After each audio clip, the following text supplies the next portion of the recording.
Assalamualaikum warahmatullahi wabarakatuh.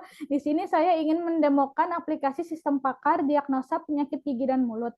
Perkenalkan, nama saya Nafri Prudensia Adira dengan NPM 2019 4350 2265. Dan saya Malika Alimatus Solikah dengan NPM 2019 4350 2251. Yang pertama-tama saya mulai dulu dari database yang telah saya buat. Yang pertama, tentunya saya telah membuat daftar penyakit yang akan saya buat. Yang telah saya buat. Lalu ada gejala-gejala dari penyakit tersebut. Lalu ada bagian rule. Di bagian rule ini ada nama penyakit juga gejalanya. Seperti nama penyakit pada kode P015 dengan gejala G065, G009, dan G001. Jadi intinya di bagian rule ini kita mengambil fakta yang cocok dengan penyakit, lalu kita eksekusi, maka ketemulah jawabannya. Dan jawabannya itu akan dihasilkan pada konsultasi aplikasi. Jadi pada hasil akhirnya. Kita kembali ke codingan yang telah saya buat. Yang pertama ada ins koneksi. Ins koneksi itu gunanya untuk memanggil database. Lalu ada ins program. Ins program gunanya untuk memanggil semua program yang terdapat di dalam website agar website itu bisa berjalan.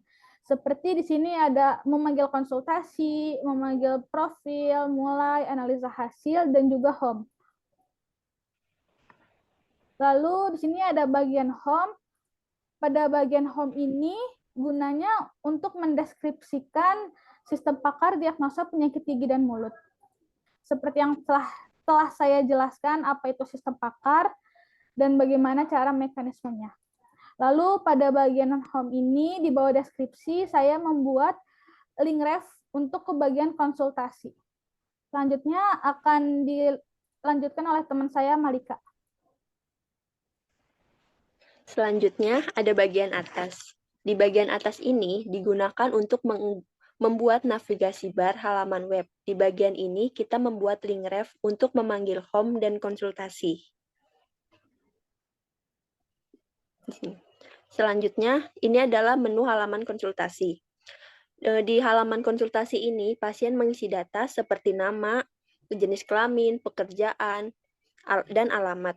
Jika pasien tidak mengisi data dengan lengkap, maka pasien tidak bisa melanjutkan ke halaman berikutnya. Maka, dengan itu, pasien harus mengisi data dengan lengkap agar dapat menuju ke halaman selanjutnya. Di sini, misalnya, kita mengisi data dengan tidak lengkap, tidak mengisi alamat, dan hasilnya tidak bisa melanjutkan ke halaman selanjutnya. Selanjutnya, kita coba lagi dengan mengisi data dengan lengkap.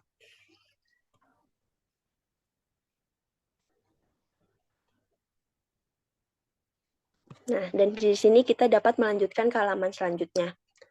Selanjutnya, ada codingan mulai. Setelah pasien mengisi data, maka database akan memindahkan data pasien tersebut ke hasil analisa yang database ambil, seperti nama, jenis kelamin, alamat, pekerjaan, solusi, dan gejala. Selanjutnya, di sini kita telah membuat beberapa pertanyaan yang telah kita ambil dari LUR tadi. Di bagian pertanyaan ini, kita membuat pertanyaan dengan option ya atau tidak yang berfungsi untuk menganalisa hasil penyakit pasien. Di sini pasien diharapkan menjawab dengan jujur seperti, apakah bau mulut tak sedap? Dia dengan menjawab contohnya tidak. Dan pertanyaan selanjutnya dengan contoh menjawab iya.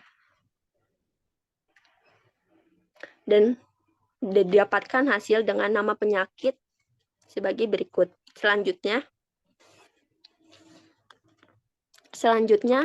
di sini ada analisa hasil. Di bagian analisa hasil, kita memanggil database untuk hasil konsultasi pasien. Di dalam analisa hasil terdapat daftar gejala. Daftar gejala ini hasil dari jawaban diagnosa pasien yang telah dijawab dengan pertanyaan sebelumnya.